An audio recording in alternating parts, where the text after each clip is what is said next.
Hello friends, welcome to in my concept study channel.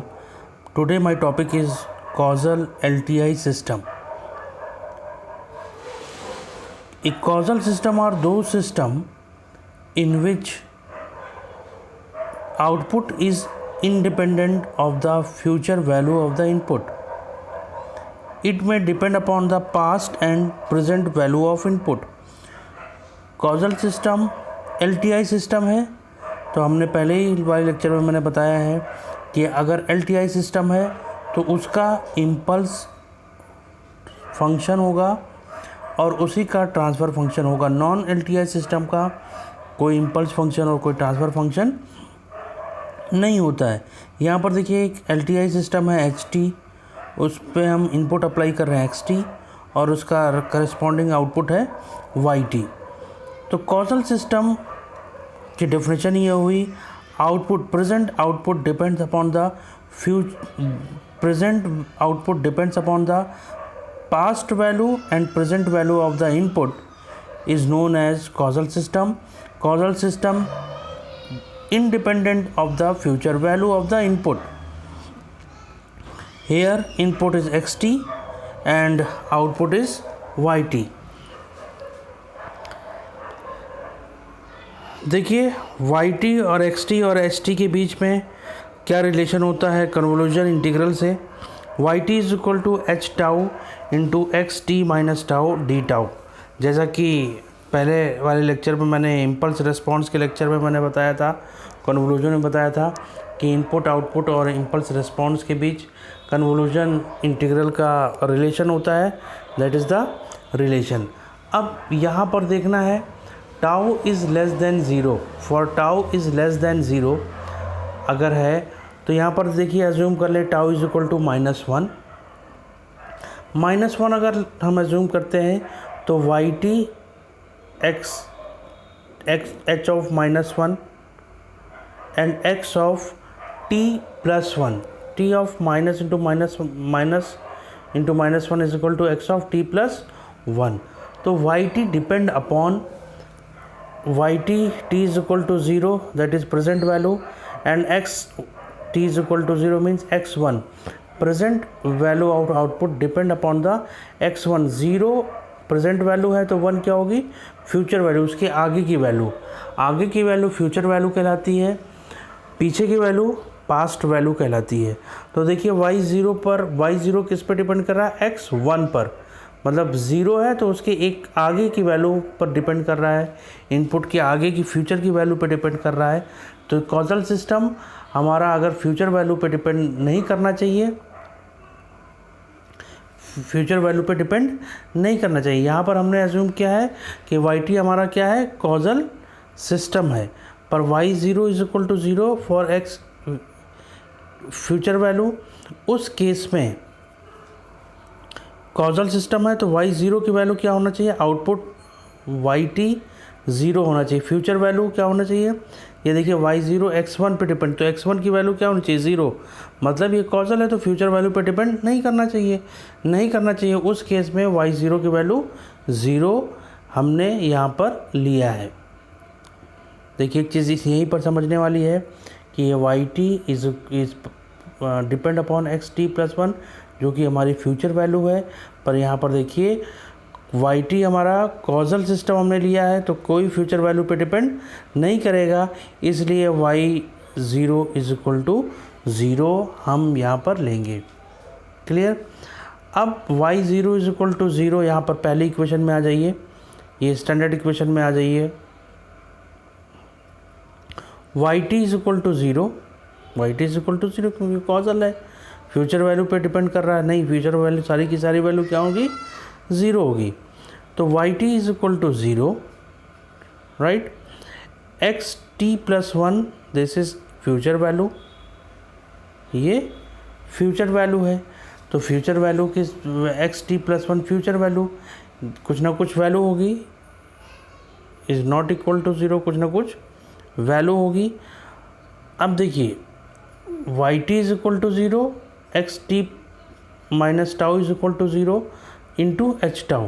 तो यहाँ पर दो फंक्शन के मल्टीप्लिकेशन का दो फंक्शन का मल्टीप्लिकेशन ज़ीरो है, this is not equal to zero, इसका मतलब ये एच टाउ हमारा क्या होगा, ज़ीरो होगा। एच टाउ हमारा क्या होगा, ज़ीरो। एक्स ये हमारा ज़ीरो नहीं होगा क्योंकि ये फ्यूचर वैल्यू है, कुछ ना कुछ वैल्यू होगी। ये ज़ीरो है क्योंकि future value y t is equal to zero हमने यहाँ पर फाइंड आउट किया है। अब देखिए दो फंक्शन के मल्टीप्लिकेशन का मल्टीप्लिकेशन ज़ीरो है, ये ज़ीरो नहीं, इसका मतलब एच टाउ ज़ीरो है। तो एच टाउ ज़ीरो है, कंडीशन हम कंडीशन पे आ रहा है। एच टाउ क्या है, ज़ीरो। एच टाउ ज़ीरो, तो टाउ है तो हम एच टी भी ज़ीरो कह सकते हैं।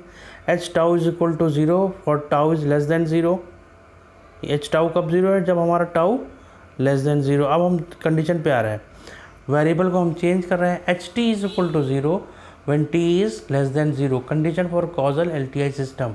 एक सिस्टम कोई अगर गिवन है और उसमें कहा जाए कि ये कब, कंडीशन बताइए कब हमारा कॉजल होगा, उस केस में एच टी इम्पल्स रिस्पॉन्स उसका ज़ीरो होगा for T is less than zero. यही हमने यहाँ पर प्रूव किया है।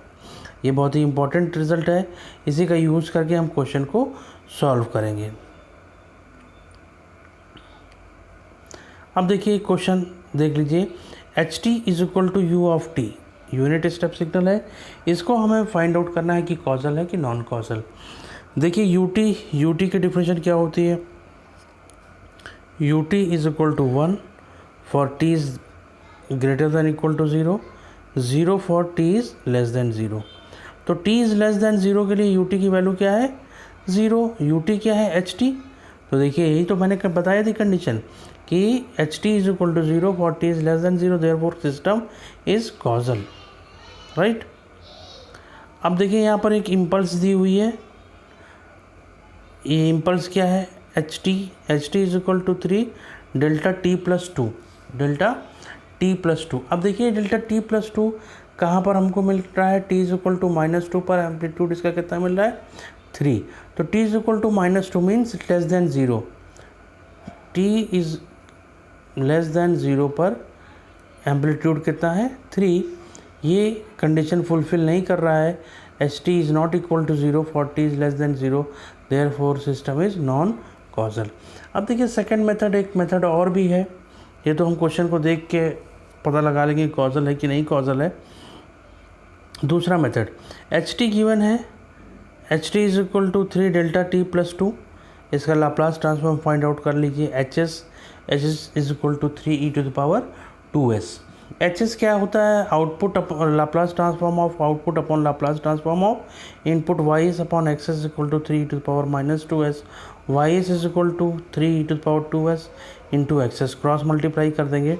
अब इसका इन्वर्स लाप्लास ट्रांसफॉर्म लेंगे, y t is equal to three x t plus two का ये इन्वर्स लाप्लास ट्रांसफॉर्म हो गया।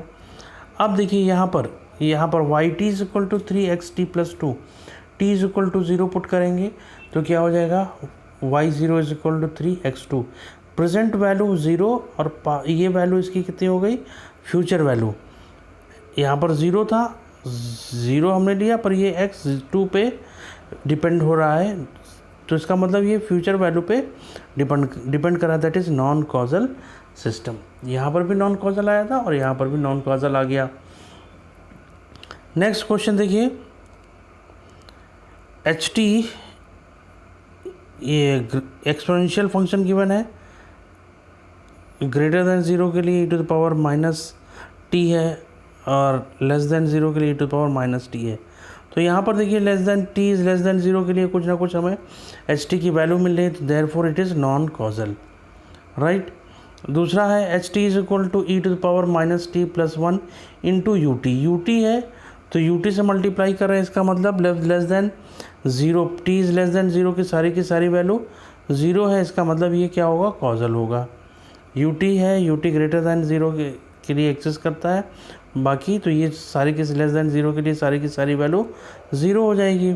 जैसे ये h t is equal to u t plus two minus of u t minus two, ये gate signal है minus two से two तक। अब इसको हम यहाँ पर नहीं बताएंगे कि कैसे ये आया गेट सिग्नल, पहले हम बता चुके हैं। ये देखिए यहाँ पर H t is less than zero के लिए इसकी कुछ ना कुछ वैल्यू है यहाँ पर, ये t इज़ लेस दैन 0 के लिए वैल्यू है, इसलिए सिस्टम क्या होगा, नॉन कॉजल। तो कॉजल LTI सिस्टम की डिफिनेशन क्या हो गई, a system is said to be causal, causal LTI system if its output depend upon the present and past value of input is known as causal system. If its output depends upon the future value of input is known as non-causal system.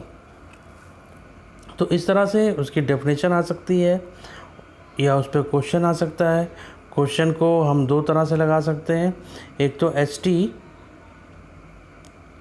T is equal to 0 for T is less than 0, ये condition apply करके, और एक transfer function h s find out करके, फिर h inverse Laplace transform h t find out करके उसमें t is equal to 0 present और future value को चेक करा के हम इस तरह से किसी भी तरह के क्वेश्चन को सॉल्व कर लेंगे। तो ये हमारा पूरा का पूरा कॉजल LTI सिस्टम के बारे में पूरा लेक्चर था। कहीं अगर कोई डाउट है तो हमारे कमेंट सेक्शन में लिख के भेज सकते हो, हमारे साथ बने रहिए। इस चैनल को सब्सक्राइब कर लीजिए ताकि जो भी हम लेक्चर अपलोड करें इसका नोटिफिकेशन आप तक पहुंच जाएगा, और पूरा का पूरा सिग्नल सिस्टम का सिलेबस इस चैनल के थ्रू कंप्लीट होगा। Thank you.